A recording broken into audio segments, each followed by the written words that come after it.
రాత్రిపూట తీసుకునేటువంటి స్నాక్ అంటే రాత్రిపూట తీసుకునేటువంటి ఆహారానికి ఒక రకమైనటువంటి ఉపయోగం ఉంది. ఏంటంటే ముఖ్యంగా డయాబెటీస్ ఉన్న వాళ్ళకి రాత్రుళ్ళు తెలుసుకోవాల్సిన విషయం ఏంటంటే ఉదయం కన్నా కూడా రాత్రిపూట 1 గంట నుంచి తెల్లవారుజామున 6 వరకు వాళ్ళకి శరీరంలో మొత్తం హార్మోన్స్, కౌంటర్ రెగ్యులేటరీ హార్మోన్స్, ఇన్సులిన్కి వ్యతిరేకంగా పనిచేసే హార్మోన్స్, అలాగే మనకి ఇన్సులిన్కి వ్యతిరేకంగా పనిచేసేటువంటి ఎన్నో పదార్థాలు ఉంటాయి. ఇన్సులిన్ యాంటగనిస్టులు అంటాం.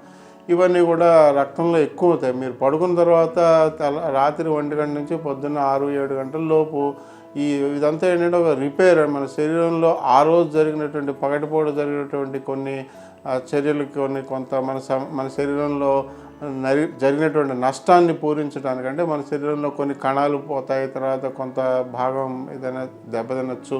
అంటే ఇదంతా కూడా మైక్రోస్కోపిక్, అంటే మనకు తెలియదు, బయటకు తెలియకుండా మన శరీరంలో ఉన్నటువంటి అవయవాల్లో ఉన్నటువంటి కణాల లోపల ఉన్నటువంటి భాగాల్లో జరిగేటువంటి కొన్ని నష్టాలని పూరించడాన్ని దాన్ని వేర్ అండ్ టేర్ అంటాం అనమాట. దాన్ని పూరించడానికి రిపేర్ అనేదంతా కూడా రాత్రి 1 గంట నుంచి 7 వరకు మన శరీరంలో గ్రోత్ హార్మోన్, అంటే వీటిని మళ్ళీ ఆ కణాలన్నీ కూడా సరి చేసేటువంటి గ్రోత్ హార్మోను, థైరాక్సిన్, తర్వాత ఎడ్రిలిన్, మన ఎడ్రినల్ గ్రంథి నుంచి వచ్చేటువంటి హార్మోన్, ఇలా ఎన్నో రకాల హార్మోన్స్ అన్నీ కూడా రాత్రి ఎక్కువగా తయారవుతూ ఉంటాయి. రాత్రి పడుకునే ముందు పాలు పండు తిన్నట్లయితే ఆ రాత్రి 1 గంట నుంచి పొద్దున్న 7 వరకు జరిగేటువంటి చర్యలకు అనుకూలంగా శక్తి సమకూరుతుందని చెప్పి ఒక నమ్మకం. ముఖ్యంగా డయాబెటీస్ వాళ్ళలో దీనివల్ల కొంత ఉపయోగం జరుగుతుందని.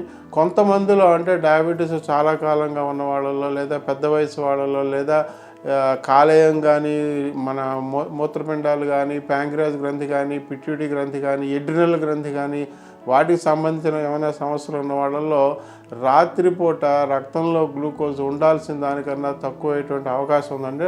మామూలుగా రక్తంలో గ్లూకోజ్ ఎప్పుడు కూడా ఏదో 70 మిల్లీగ్రాములు తగ్గకూడదు, కానీ రాత్రిపూట అది 50 మిల్లీగ్రాములకి, ఇంకా కొన్ని పరిస్థితుల్లో 30 మిల్లీగ్రాములకు కూడా పడిపోయేటువంటి అవకాశం ఉంది. ఎవరు ఈ మందులు వాడుకునే వాళ్ళలో, డయాబెటీస్కి వాడేటువంటి మందులు, ఇన్సులిన్ ఇంజక్షన్ల వాళ్ళలో.